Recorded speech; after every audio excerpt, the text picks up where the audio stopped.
All right, good evening, everybody. At this time, if you're able to rise, please do so for the Pledge of Allegiance. I pledge allegiance to the flag of the United States of America and to the republic for which it stands, one nation, under God, indivisible, with liberty and justice for all.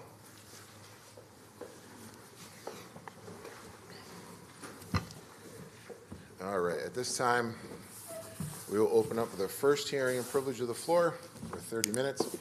We just ask those that approach the board to repeat their name, their address, adhere to our 5-minute policy, and please try and refrain from using any students or faculty members by name. We do have someone, Mr. Kinney, in attendance tonight that did email the board and ask for extended period, so I'll call it Mr. Kinney first, and he has the floor for 10 minutes, up to 10 minutes. Mr. Kinney, the floor is yours. Thank you. Jason Kinney, 17 North Toll Street. So for anyone that isn't aware, it was my daughter that spoke up about the problems directly facing the field hockey program back in October, which, as a proud father, I like to think played a part in the many voices that have spoken up since then. While I'm sure you're all tired of hearing about the issues with our sports programs, I want to readdress this for a bit before saying what I really came here to say. First, while I know you won't say anything at these meetings, I hope that you will come to the realization that the coward of a man that is currently coaching the field hockey program is grossly inappropriate to hold this position. I will let the DASA process continue to play out, but regardless of the outcome of that, the girls in this district deserve far better than him. He is in no way a positive role model that should be left in a position to mold these young minds. As my daughter alluded to, a coach should be someone that lifts up their players and encourages them to do their best through respect and discipline, and not someone that uses fear and intimidation to make them fall in line. For anyone in attendance or watching at home, I also want to recap some of the things that have been brought before you during this school year so far. In the September 23rd meeting, you heard a lot about the mishandling of the situation regarding the volunteer football coach that was not approved by the board and the ensuing fallout.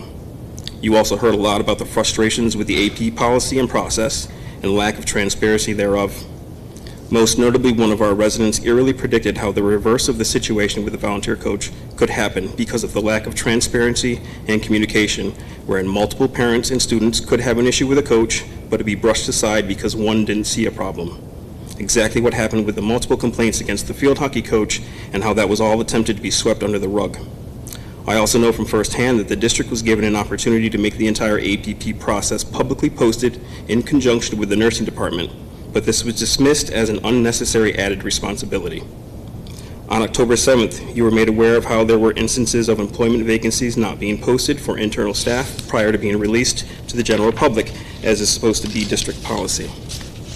In the October 28th meeting, in addition to my daughter and other testimonies, you were notified of the many rumors within the district of how the administration will retaliate against any families that speak out against it. I feel that the swift punishment handed down to my wife and I, while a coach with multiple complaints faced no repercussions, is a fair representation of this belief. On November 4th, one resident expressed that they didn't know if complaints came from areas other than sports within the district. I can emphatically say that yes, they certainly do. The administration always does their best to keep all of those quiet, however, and as someone else said, drag it out until the family gives up. Another parent also expressed how the superintendent mishandled the situation in boys lacrosse with his son and the divulgence of privileged information to those who were not entitled to it. And in the most recent meeting with public comments on December 9th, the issue of coach turnovers was brought up, which could be a result of the high staff attrition the district faces. It was explained how, for nearly everyone coming before you to speak, this was not our first step. We tried to follow the chain of communication, which ultimately led us all here. It was explained that the attempt at creating an athletics committee to do the job of the director has already been tried once before and made no impact. You heard complaints about how there was a huge lack of communication in regard to the suspension of the athletic director, and you were reminded about how we are hiring roughly a quarter of our positions each year, and that we hold a 4-year graduation rate, according to the New York State Education Department, of 81%, trailing the overall New York State average. Now, I'm bringing all of these things up because they all share one underlying commonality. These are all issues that stem from how our administration is being run. As the gentleman at the December 9th meeting stated, the current, quote, decline has happened on your watch, and that something is wrong in this room. I share this sentiment. I think that the absolute cause of most of the issues we are now facing is one person sitting at these tables. I have grown tired of hearing all of the different things that have gone down in this district that the superintendent has covered up in some way or driven those airing grievances out of the district. How many children living in this district are now home taught or attending another school? How many former graduates moved their families to neighboring districts to avoid the incompetence here? How many of the vacant positions that we've needed to fill are because someone that had a complaint was retaliated against in one way or another or had their problems ignored? I was even told by a former board member how the issues with the athletic director had already come before them years ago, but because it would cost more to remove a tenured employee, it wasn't worth dealing with him. Well, look where that got us, right on the front page of the Gazette. Even regarding tonight's business, many parents and coaches feel that the installment of an acting AD is just a move by the superintendent to bide some time with the public in hopes they'll move on and forget, so that the former AD can be reinstated at a later date or just shuffled into a different position. One of the most appalling things that I have been told was from a few years ago, when a staff member had suggested making a post on the district's Facebook page to remind parents and students about deadlines for medical record updates for sports, and the superintendent flatly refused, stating, quote, "That's not what social media is for." If that is not a prime example of what an organization should be using social media for, then I don't know what is. The virtual exodus of staff from this district under the current administration is astounding. From aides all the way up to the assistant superintendent, we have seen far too many great individuals abandon our district for one reason or another, that all ultimately lead to the doorstep at 900 Prentice Parkway. The people sitting at these tables need to wake up and realize the real issue here. We have spent far too long with an administration barely listening to residents express their frustrations, only to be met with empty words of assurance that something will be done. We have spent far too long holding back the wages of those who directly impact our children's lives within the classrooms, so those at the top can continue to see theirs go up. Far too long we have had a board that seems to forget that they are the ones that oversee the superintendent and not the other way around. I remind you all that you were duly elected to this board to represent the constituents and to hold the superintendent and the district accountable, not to kowtow to her in order to buy favors for your own children, which I am optimistic no one currently on the board is doing. I implore the board to look into the many cases of individuals leaving the district under sudden or unexpected circumstances, and into the many complaints against the district administration. I am hopeful that some of these individuals in these cases are willing to come forward with their stories.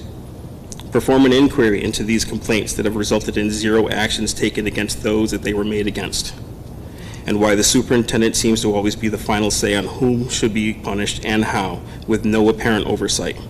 What has she been covering up over the years? It is beyond time that the superintendent be held accountable for what she has overseen these past 10 or so years with the decline of most aspects of this district and her resistance to change and progress. We need someone new that will embrace and prepare us for what the future has in store, will support those instructing our children, and will hold those working under them accountable as well. We cannot continue with the status quo. I know full well that I am nowhere near the only one that feels this way, and we citizens will make sure that we are heard. If this board is not willing to do what is in the best interest of the district to get us out of the bevy of problems we now face, then we will be sure to vote for those candidates that are willing to make the necessary change. Thank you.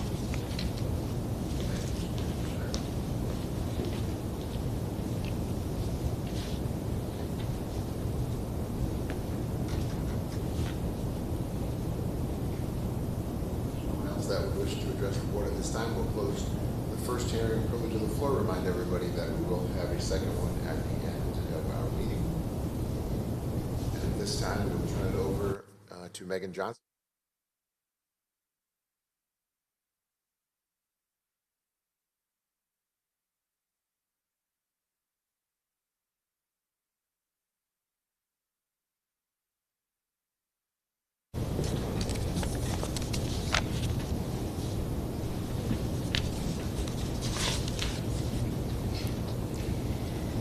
Good evening, and thank you for the opportunity to give an update on what we've been up to in IT. So I started in July of 2024, and there's been an awful lot that's happened since that point in time. So we wanted to take this opportunity to give you a quick update on what we've been doing in the IT department. So I wanted to start by recognizing the folks that are maybe officially or not officially in some capacity part of the IT department, but it really does take a village. IT does not necessarily just fall under the umbrella of folks that are in the IT office itself. I will say that Jill Busman is one of the folks that thankfully helps us with all of our purchasing. Kathy Smith makes sure that all of our EdLaw 2D paperwork has been completed.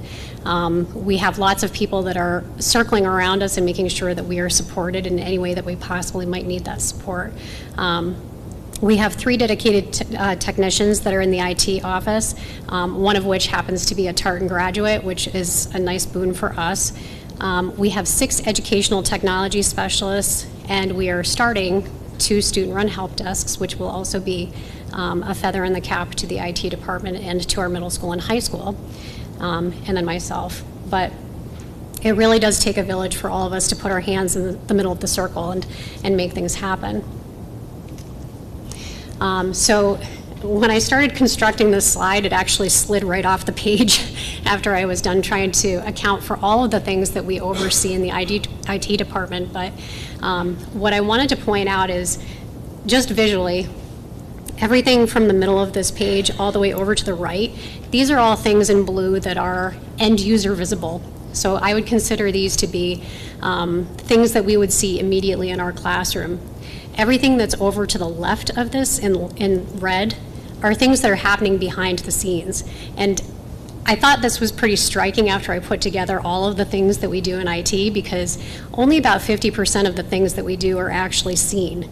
There's a ton of behind the scenes work that's happening all the time to make sure that our services are up and running every single day. And actually, before I move on, I wanted to give a special shout out to Drew and his group from B&G and transportation, because everything that we do here can't happen without the help from the folks that are in those offices and the business office. It goes back to, it does take a village. I'm very excited to announce that this year we're going to be launching our first student help desk at both the middle school and the high school. I had the privilege of meeting with both groups of students last week and this week. They are super excited to get started. These are kids that have true passion for technology. They want to get started in a career related to technology in some degree when they graduate from high school. So these are students that are looking for an opportunity to get some idea of what tech would actually look like in a school environment. We have students from lots of different levels of experience. Some of them are coming to us with no experience at all. Some students admitted today that they've been taking apart computers since they were old enough to walk. So we have lots of kids that are coming to us with interest and desire, and we want to make sure that we're honing this for our students.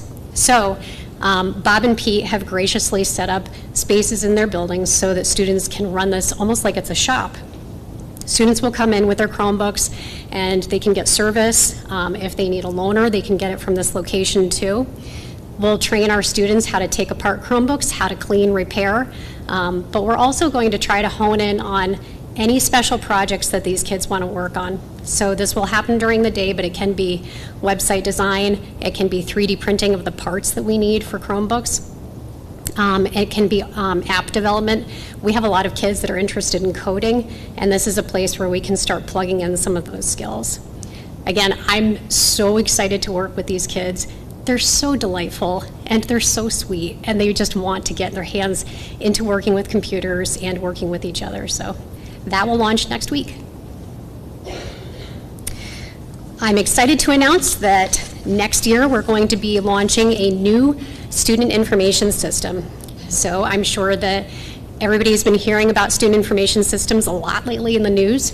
A student information system is required by New York State. School districts have to have this in order to report to New York State their enrollment, their demographics, attendance, and all of the other components that I have listed here, but it is something that we do have to have. Right now we are using PowerSchool. That system is going to sunset. It's something that we've had for over 10 years in Scotia-Glenville, but we will be moving away from PowerSchool to School Tool. We had a committee of folks from the summer right through the fall, where we vetted probably about 6 different SIS platforms. And we were looking for something that was going to be easily usable by our teachers, something that would be friendly to parents, and something that we would make sure is also very secure. And School Tool happens to fit the bill for that. It's also created for New York State public schools. So it's nice because it's already making sure that all of the reporting requirements that we need for New York State are right there. So we are very excited to start getting into School Tool. Cybersecurity has been pretty prevalent in the news recently as well, and some of the ways that we are currently making sure that we are safe in Scotia-Glenville is making sure, first and foremost, that our students and staff are safe. Going back to the previous slide where we were talking about Power School, that particular breach that you have all been made aware of, that Power School breach happened, unfortunately, through the back end of Power School. This happened at a corporate level, so there was actually no safety and fencing that we could have put up around our own system to protect us from this particular incident.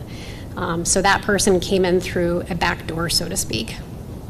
But for whatever we can possibly protect our students and our staff from, we are working on that right now. For almost every single application that we have that our students and staff use, we're using a process called single sign-on, which means that it's verifying to make sure that that person actually is an SGCSD individual, and when they log into that application, that they are double-checked. We have plenty of role-based permissions, making sure that the individuals that should be allowed to access certain things are. There are plenty of different federal and state laws that allow certain age groups to access certain content, and we make sure that we are drilling down to protect our littlest ones. We're also resetting our guest Wi-Fi on a monthly basis, probably to the chagrin of some, but this makes sure that we have only the right people that are accessing our network. So we no longer allow people to bring their own device to school because that opens up too many portals to possible hacking. Instead, we are asking that everybody use the device that they are being provisioned at school, and we'll talk about devices in a moment, but we're trying to put up safeguards around everybody, but still make sure that everybody has what they need. In the fall of 2025, we'll be launching MFA, which is multi-factor authentication, and as engaging as that sounds, what that really means is this is going to be one more double check in the world of technology to make sure that everybody who is logging into an application is who they say they actually are.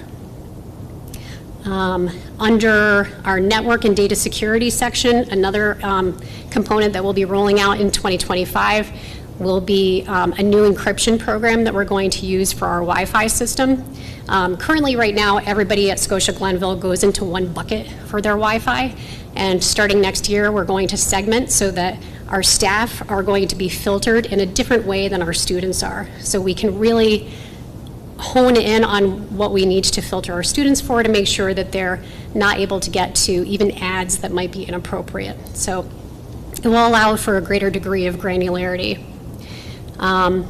Something else that I did want to touch on too is, yes, we'll be getting new server backups, and that's exciting to me because that makes sure that our servers are going to stay up and running.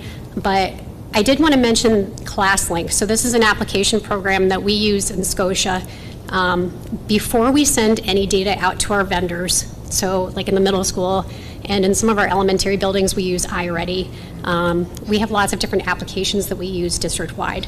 But for anybody that we send information out to that's regarding our students, ClassLink actually has a program where it crunches up their student information so that it's not recognizable.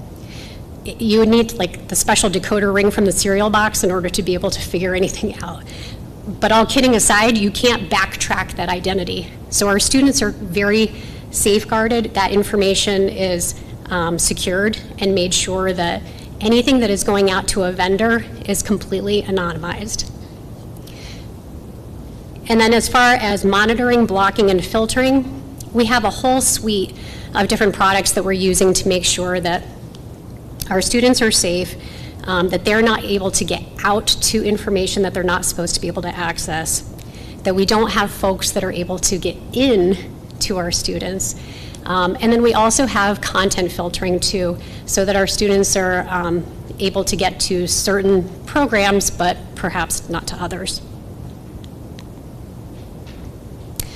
An initiative that we started over the summer is centralized printing. And just to go through this really quickly, and thanks to Drew again for making sure that this can happen for us, I'm actually going to start with copiers first. So in some of our buildings, especially over COVID, we really had to use our copiers quite a bit so that we could get packets created for our students and sent out.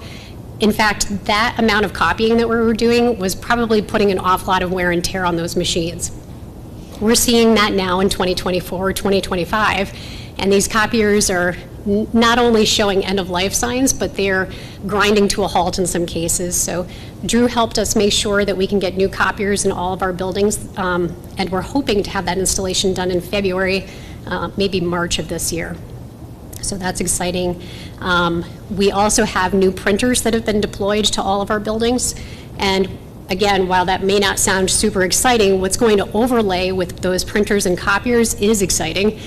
We have a print management system that will make sure that when somebody goes to print something, we can't see the jobs that they might have in there. If you're familiar with the way that corporate printers and copiers work, when you go to the queue, you can see people's jobs on there. We're moving toward a system that's completely secure. So you could print an IEP on a copier or a printer, and it's not going to show in a queue. A student could print from the same copier or printer, and nobody will be able to see that, or that student would not be able to see what a teacher is printing. So we're trying to make everything as secure as we possibly can, making sure that everybody has access to what they need, but security is really our biggest priority. An added benefit of this is that we will be able to reduce a lot of waste district-wide. This will cut down on paper, toner, and actually energy costs as well. All of our students in grades 2 through 12 have a Chromebook that has been assigned to them. So at some point throughout this year, we have identified every single Chromebook that our students have in their possession, and we have tied that Chromebook to our students. So that's reflective in the inventory that we keep. Right now, we are also going back to every single building and making sure that our students in grades K through 1 have greater access to Chromebooks. Those students do not have a one-to-one Chromebook. They borrow from a cart, but we do have the inventory right now so that we can make sure that we can increase the number of Chromebooks that those students have. Through the Smart School application process, Rick has also requested additional Chromebooks, so I think our K-1 students in the next couple of years are going to be in a really good spot with their typing skills and their ability to navigate a Chromebook. This year we've also streamlined our loaning and repair process. It's going to be even better actually once we move over to student help desk, but this year we've set up a process where if a student has a Chromebook that needs to be repaired, they go to a centralized location, they drop off the Chromebook, they get a loaner at that same spot, and then the broken Chromebook will go through a process where it's couried directly to the IT department where we can evaluate it, and then it gets shipped off for repair, or we can do it in-house depending on the level of repair that it needs. But this has been such a smoother process. We've been able to get repaired Chromebooks back to the students much faster, so it's less downtime for kids to have to use some sort of a loaner. On the communication front, we've transitioned from Outlook to Gmail. We did that probably the second or third week of September. Gmail is a nice complement to the already used Google Workspace that we have in-house. Gmail is also graced with the same security features that we would have had in Outlook. So all of the same filtering, everything that we would have done in Outlook, we would also do in Gmail. In the communication front, we also reintroduced Parent Square to our community, but made an extra marketing push to really get as many folks in there as we possibly could. And we're still going to keep going back to families and re-asking, would you like to be part of Parent Square? You're going to get more messages this way, more communication. We also introduced Student Square, which is the companion program to Parent Square for our kids. This allows our students in the middle school and the high school to get communications from their administrators, from their teachers, but it also gives them prime communication that comes from the district as well. Announcements about club activities, tryouts, things of that nature are funneling through this particular portal. This is also where our coaches, and it's been really cool to see on the administrative side, so on the dashboard and that back end, this is where our coaches for the winter sport for the first time have been communicating with our athletes, and there's been great flow of communication with the kids and the coaches this way, and the families.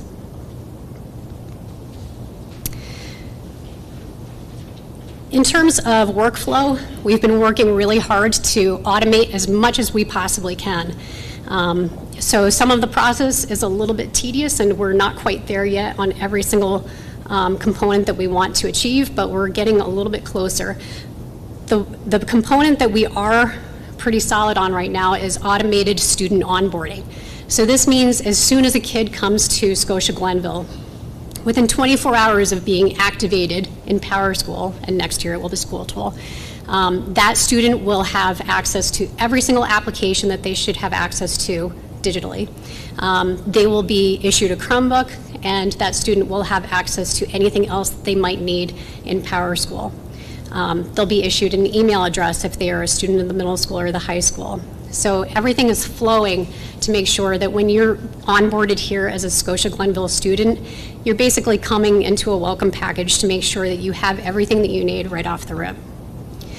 We're doing the same thing for our staff, and we are trying to work on a process, but starting with our coaches, trying to start small.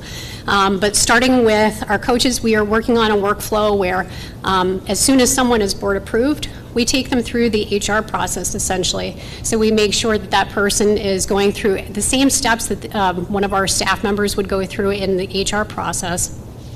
There is an online application that's been developed, and some of our coaches have already started filling that out. And after the board approval process, they will start getting the same welcome package that our students get. They will get an email address. They will get Parent Square access so that they can start communicating with their athletes. Their athletes actually get loaded right into Parent Square for them so they can communicate back and forth with the students and with the families. So we are trying to welcome people into our district as quickly as we possibly can and get them up and running. And then the last part is automating our software and app provisioning. For our teachers in the classroom, if you are teaching a particular subject, maybe it's math, and you need access to that as soon as you're hired, we want to make sure that every single teacher that's teaching a particular subject is provided with whatever software they might need to get up and running. So we want to try to make this as bespoke a process as we possibly can, based on building, based on department, and making sure that, again, everybody is getting what they need when they become a Scotia-Glenville Tartan. And then for some down the road future initiatives, we hope that this is not too far in the future, but we are looking at the replacement of all of our instructional desktops. When we ran an analysis of the age of some of the desktops that are in our school district right now, they range between 5 years old and then all the way up to 10 years old. And at that point, when they become so aged, we have desktops that are not able to take updates and things like that. So we want to fix that by making sure that everybody is running with top-notch desktop systems, which will dovetail with what Rick has put forward in the Smart Schools Act, or the Smart Schools application, so that every classroom also has an interactive board. Rick has also made sure that in the Smart Schools, every single teacher will have a Chromebook for their instructional purposes.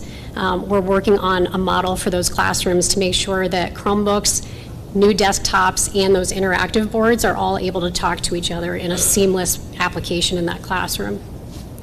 And then a topic that has been ever evolving, not just here in Scotia-Glenville, but I would say this is a very hot topic in every single school district, is discussing artificial intelligence and how we can leverage that for good in the classroom, because there are a lot of really good things that you can do. There are also some things that we need to make sure that we are instructing our students on how to use it responsibly. So this is ever evolving. Security is always going to remain forefront. That column is probably never going to go away. With new innovations in ways that people can script and hack their way into any kind of an institution, we have to change our game on this side to make sure that we're constantly battling back anybody that might try to get a hold of information. So this is always going to be something that we're constantly working on here in this district. And then our student help desk. Eventually, we would like to be able to see the help desk evolve past just the walls of Scotia-Glenville, the district, so to speak, and then also bring in the community so that we can have community time with our students who are going to become very knowledgeable technicians. So I went through that relatively quickly. You're welcome. Sure. When it comes to Parent Square, I might be stealing Ms. Orr's question here, I thought. But we have a lot of alumni, we have a lot of parents, we have a lot of taxpayers that don't have children in the district. Is there a way that going forward there might be a possibility of a parent, a grandparent, and uncle guardian to be allowed to be on Parent Square so they could get updated when the play is or when the big game is or anything? That's a great question. So there actually is a community component of Parent Square that we can unleash. We haven't done that yet, but that is actually on the checklist. Okay, cool. Thank you. Yeah. Yes, sir. So with the student run help desk, that's phenomenal. That's really exciting stuff. You talked about it evolving. Do you think it'll ever get to a place where maybe the kids can earn certification or something to refer to them down the line? Absolutely. Google currently has certifications out that are free right now that students can get. So as part of our training for our students, it's sort of like earning merit badges along the way. So there's going to be different levels of technician that our students will be able to get. But they will absolutely be able to get not just our own internal credentials, but there will be other credentials that they'll be able to get as well. Google is definitely going to be one of them. That's awesome. Thank you. We're super excited. I have a question. First, I wanted to say thank you for all your hard work with the Power School incident that happened. I know you worked some crazy hours and all of that, so thank you for that. Of course. I wanted to talk about Student Square, and it's probably going to be a dumb question because of the name, but are parents supposed to be on Student Square? You mentioned families with the coaches, and that's why I was wondering. So Parent Square and Student Square are actually the exact same platform, but I feel like I'm talking outside of school a little bit to say this, but Parent Square decided to rename the platform Student Square so that students would get into it. Okay. That's So the only we're difference. on Parent Square, we're on Student Square. Exactly. They are one and the same. Okay. And you had said it right now we're doing with winter sport coaches. Will it be expanded for like clubs and with club advisors and their students as well? Absolutely. So far, we have 3 club activities that are already in Parent Square, Student Square right now. And we're starting to roll them in slowly. But yes, we're absolutely going to be expanding it to other clubs and activities. Great, thank you. Absolutely. Yes, sir. So your network and data security, you say the IDs can't be reverse engineered. Has that been tested yet? You're just hoping. It would be the difference between taking something that was alphabetical and then turning it into something numerical. Yeah. Without having the encryption code in between, you wouldn't be able to go from one to the next. Okay. And for paper cut, the print management system, how do we ensure that, are we ensuring with the copier or printer that a teacher or staff member is printing something in the middle of it, running on paper, and someone calls them, hey, can you come over here real quick, or whatever happens? But the next time it'll run is when paper is added. So when I come into it, say, oh, there's no paper, and put some paper, and then start spitting out the last print job. Okay, so that is a good question. That could be a real thing. So if somebody was printing something and they got interrupted and they were halfway through their print job, if you load paper in, it probably will spit out the remainder of what was there. which is why staff members typically will stick around or go back as quickly as they can to the copier or the printer to pick that up. What won't happen, though, is if you send something to a printer or copier, nobody else will be able to see what it was that you were printing on the queue, which is very different from what we have right now. So if I wanted to send a sensitive document to the printer or the copier, anybody else in the district would be able to see on that queue what that is. The other thing, too, is if I send something to print, it will not be able to print until I'm physically standing right in front of it.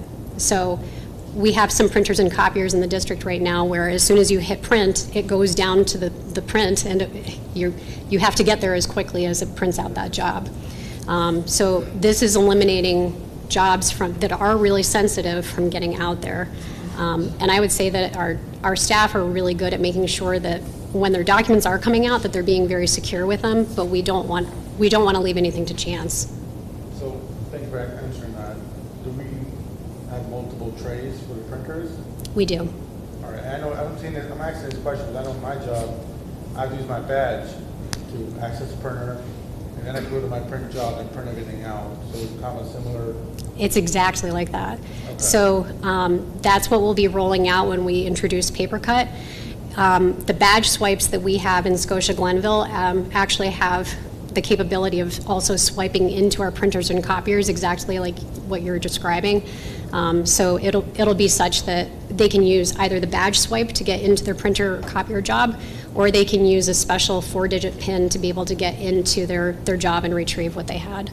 But exactly what you're experiencing, it will be perfectly secure. Perfect. One more question.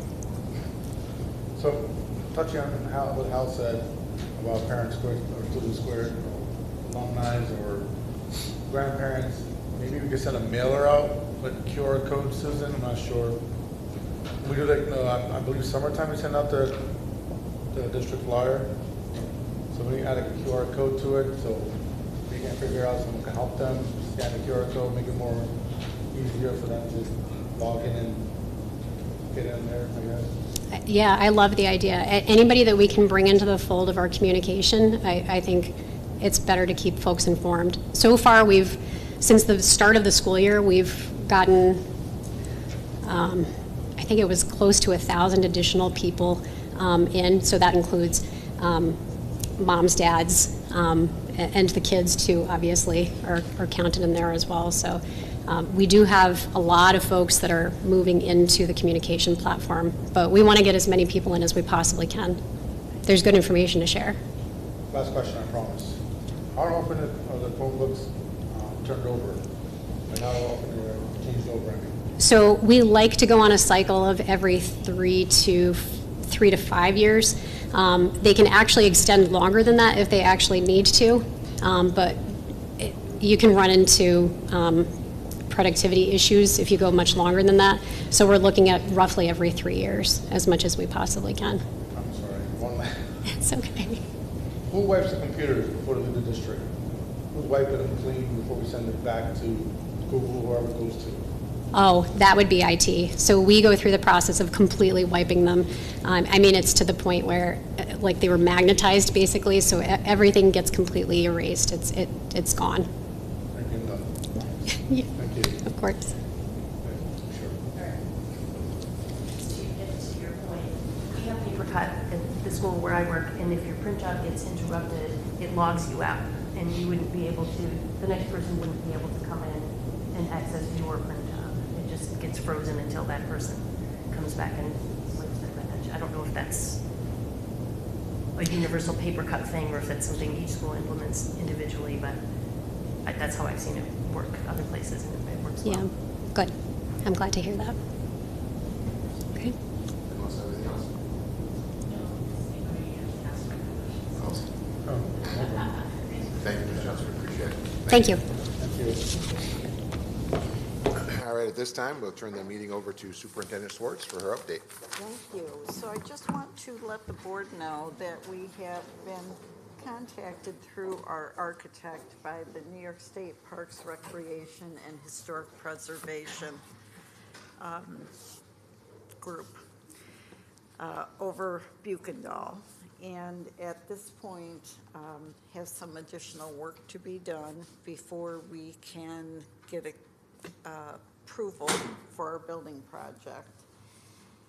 The HSPO is asking that we either bring the building back into district use or potentially that we sell it and have whoever buys it move it.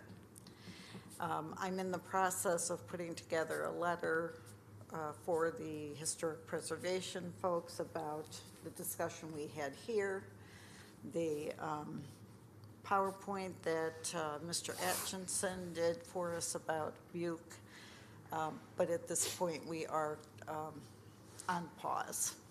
Drew, would you want to add anything to that? The way it works right now is that we anticipate, as you know by the secrets tonight, going to the voters in May with a proposition as outlined in that presentation. If the voters approve it, SCD will require for them to approve it, so the voters can approve it, but SCD will require justification from the district why we're not going to renovate it, which the PowerPoint and documentation will show the $3.4 million ticket at no aid to do it, and they also require a reason of why you wouldn't RFP it to have someone tow it away. There's only one district that did an RFP for such, and no one responded to it. So that's where we are on this. We can still go out to the voters. We can still get the voters to approve it, and then we just have to get SCD to accept our waiver for not renovating Buke. Thank you. You're welcome. Is this just the normal course of what we do in a situation like this? We're not expecting any bumps per se, but.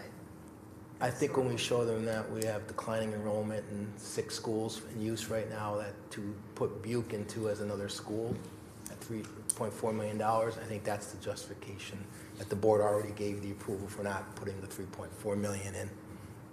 I think you're welcome.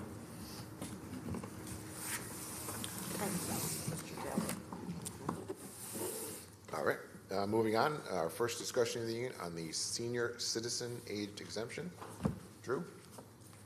This is the annual preceding what will be hopefully next board meeting, a public hearing, but we've been going up $500 per increments over the last decade or so. What I've attached is last year's bands as far as what the exemptions are. Showed you the county. So we are behind the county, but ahead of the village, and we continue each year to add $500 to each increment. So I'm asking for your approval to move forward with it for a public hearing next meeting, and so there's a justification or explanation letter in your packets. So you're not anticipating any adverse effect on the budget by doing this, correct? No, what it does, it shifts, it exempts certain parts of your parcel from the tax rolls. So it doesn't change the levy, it just shifts the tax burden. And it's been pretty much neutral or slightly declining in the last few years. Thank you. You're welcome. Anyone else have any questions or comments? If not, are we all in favor of bringing this to public hearing next week? Yes. Yes. Yes. Yes. All right, Drew. Thank you. Moving on, next discussion topic, the state aid analysis budget 25-26. So last week, you probably all saw that the governor proposed a $252 billion budget. The state aid runs came out. The state aid runs will show what they're projecting for the district to get in 24-25 versus what the governor has in her budget for 25-26. So what I do for the board is show you the budget to budget. I also noted that universal pre-K, which shows a 0 for 24-25 because we're not in the program, but they do set aside the grant funds and the aid runs for 25-26.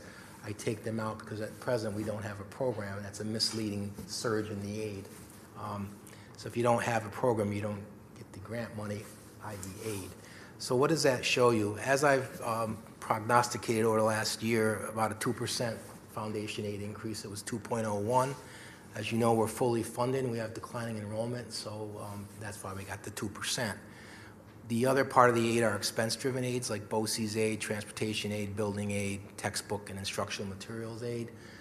in building aid, and some high-cost aid for our special needs students. When you put those factors in, we're at about a 1.6 increase. State aid is 37% of our budget, so that means the rest of the funding comes from the tax levy or reserves.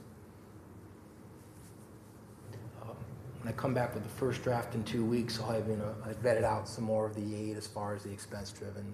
But you can kind of settle on that number right now, and it'll be somewhere around that number in a couple weeks. Any questions? State aid? It's not a good picture, but it's one that we communicated at a time. It's better than getting less. Sure is. No questions?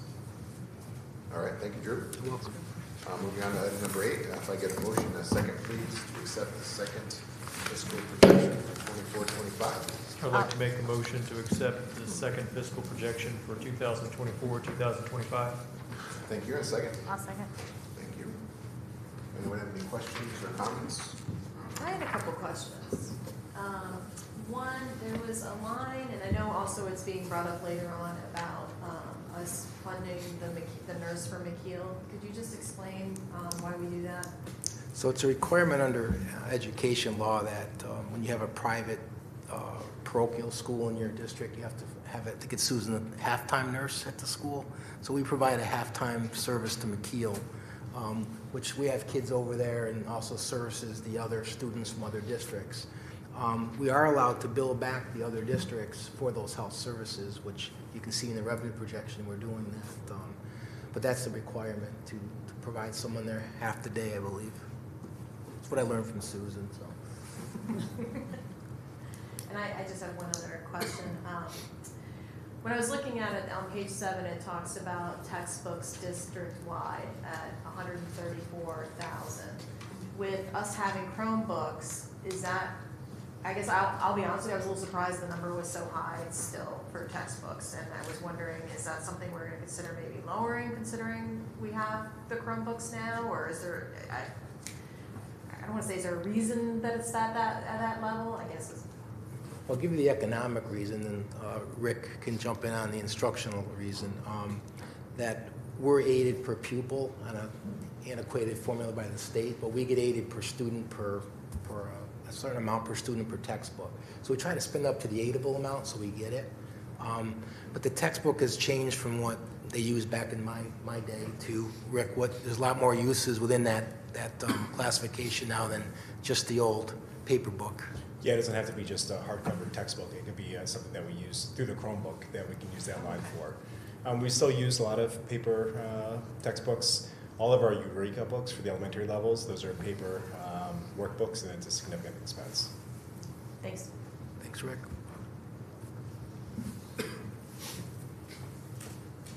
Any other questions or comments? Thank you. All right, if not, all in favor? Aye. Aye. Anyone opposed? Abstained? So moved.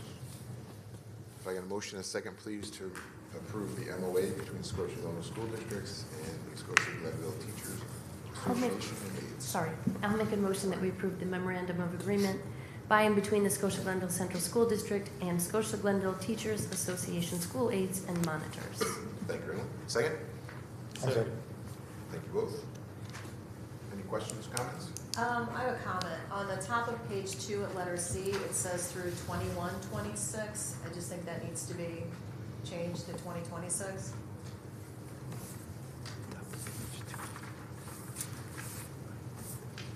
All right, so anyone else have anything? Because we can move that with correction. Thank you. All right, if not, all in favor? Aye. Anyone opposed? Or abstained? So moved. If I can get a motion, please, for resolution item 10. I'd like to make a motion for the resolution, notice of intent to serve as lead agency under the State Environmental Quality Review Act and its implementing regulations. Thanks, Jeff. A second? I'll second. Thank you both. Questions or comments on this one? So when it says that we're the board is the lead agency, correct? The district. And that we're going to be determining the environmental impact, the board. We're going to be getting information for that, correct, in order to make that decision? I don't want to, I'm assuming, but I don't want to assume. Same as every project, the state used to be, and then about 20 years ago, they turned it over to the school districts. So you'll hear that from the architects when they do their presentation. If there's any environmental impact, there's different levels. We've never had an environmental impact that changed our level from what you see here. Okay. But yeah, Thank you. we won't be in court with NCON or nothing without knowing. Anyone else? All right, all in favor? Aye. Anyone opposed or abstain? So moved. Can I get a motion, please, for resolutions to accept donations 11, 12, 13, and 14, please? I'll make a motion to accept donation to be applied to the First National Bank of Scotia Scholarship. Accept the donation to be applied to the Peter H. Schroeder Construction Industry Scholarship. Donation for the middle school assignment notebook, ESAF account to the middle school. Gift and donation from Rita Cowell to the Scotia-Glenville School District Music Program as submitted. Thank you. Second? Second. Thanks, Kim. Anyone have any questions or comments? I have another comment. With respect to the resolution for the donation from the First National Bank of Scotia, it's missing a zero. It says 200 instead of 2,000. The actual resolution itself, I don't know if that makes a difference. I just wanted to let it be known. Oh, the resolution in our packet. Right, Okay. the resolution, Right. actually the resolution reading itself, Okay. it says 200. So we can approve that with correction on that as well. Thanks, Kim. All right, all in favor? Aye. Anyone opposed or abstain? So moved. I can have a motion, please, for communication and report of superintendent. I'll move communications A through D, staffing 1 through 11, and the placement of students with disabilities as submitted. Thank you. I'll second. Questions, comments? All right, if not, all in favor? Aye. Anyone opposed or abstain? So moved. Thank you. Moving on to routine business. Anyone have any questions about payroll warrants or check warrants? Not? All moved. Questions on budget transfers December 24th or the treasurer's report December 24th?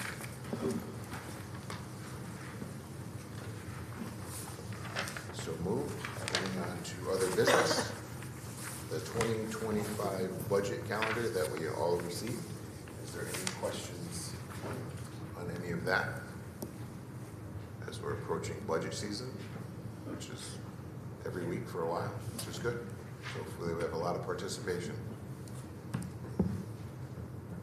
For circumstances beyond my control, I may have to miss the March 2nd meeting on the budget calendar. I have a family issue I have to go out of the state for. I'm still figuring out my schedule though, but I'll keep you updated. Thank you. And I'd remind you that the regular board meeting nights will still be the second and fourth Mondays, and the rest of those nights are really budget work sessions. So we won't be conducting regular business at those meetings.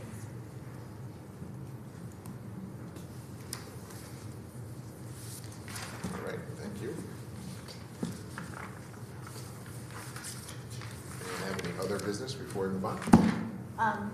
Kim, Chad, and I were able to go to the job fair that happened last week. The students did an amazing job on it. I'm not sure if everybody received my email. I did get a chance, and I think Kim and Chad both sat down with Schenectady Connects program. They did send me an email about the price for it. I know Drew, don't have a heart attack, but it is give and get. So they did talk about funding a little bit, so I forwarded that email, I think, to everybody. If you didn't get it, just let me know and I will send it for you. Schenectady Connects is kind of what I've been talking about, you know, different pathways to graduation. How do we get our students there who are not college bound? What classes they need to be taking to be BOCES? And they come in and work in conjunction with our guidance counselors on that. So I didn't know where we would be able to sit down and talk with them, have them come and talk to you and Rick and Drew about possibilities. But I sent their contact information over, and that's something that I know I was hoping that we could have a discussion on and see if we could possibly have them come in with funding from the state back, not paying for it ourselves, right, Drew? Yeah, I agree with Kim. I thought it seemed like a really great program. They are in some of our local school districts like Mohonasen And Schenectady. and Schenectady. And it seems like something that could be really helpful to our students. So I'd love to have them come talk to all of us. They seem like they're almost similar to Access VR, which we have already, just a different program. But the students did a wonderful job. It was nice to talk to the local businesses and see some of our alumni here, working with the kids. They seem to have a great time. I know I heard a couple of them talking about, I didn't know I could do this, or they want to go visit, like the welding company, they want to go visit different things. So it was nice to see a little excitement about career paths for our kids. I had a question. Yep. Maybe I'm hungry, but this budget count looks weird. It's like, it says 2025 on our packet, but on the top of it, it says 2024. And then usually every a couple of Wednesdays, right? Usually on Wednesday. Well, we have a Wednesday for the BOCES budget. Our budget is every Monday from the beginning of March through the second week in April, I think, without looking at it. And then I know April 17th, I'm going to guess, in that range is the BOCES budget. That is a special night that we have a Wednesday meeting. April 23rd. 23rd, I was close. But still, the date, it says on top of the letter, it says 2024 budget calendar. Is it supposed to be 2025 or 2024? Mine says 2025, so I'm not. You should say 2025. Okay. And some of the dates of this. Yeah, this, Yeah, mine's not even opening on it, so. Yeah, mine says 2024 at the top too. I didn't see that before, but I thought usually they're some on Wednesdays. So many dates are lining up with Tuesdays. March 11th is a Tuesday, 18th Tuesday, 25th Tuesday. So maybe we have the wrong one sent to us by accident. That's fine. Blame All Joe. of the dates are here, including not just our meeting dates, but the dates when other things have to be communicated. Yeah, correct. Yeah, I understand that. 24, and then it'll be a day with computers. Right. So the 25. So, All right, so we'll make sure that we have the right one. Thank So you. we don't know the right date, so we don't show up on the wrong date. Yeah, I don't want to show up on one again. I'll remind you. Thank you. Thank you. Other than that, other business, I just want a couple of shout outs tonight. Our varsity cheerleading team have entered 2 contests this year so far in the winter, and they won both of them. So congratulations to them. Our boys basketball team from JV down are really playing well. We have a lot of positive things that are going on right now. I'm going to get it wrong, so I'm not going to try to quote how far it was in feet and inches, but I know Lily Stewart set a record, I believe Scotia-Glenville record, for a female shot put. So congratulations to that. So we do have some things that are positive, heading in the right direction, as well as our approval tonight of a new acting athletic director. So congratulations, and make us proud. And Mr. Giannetti, or Coach Giannetti, as I've always called him, and to Mr. Bednair, thank you very much for all the work that you've done in the meantime. So thank you. If nothing else, at this point, we'll open up the second hearing and privilege of the floor. Just remind everybody that we have 30 minutes. Each person, just please state your name and your address. You have 5 minutes to address the board, and please refrain from using anyone by name. Thank you.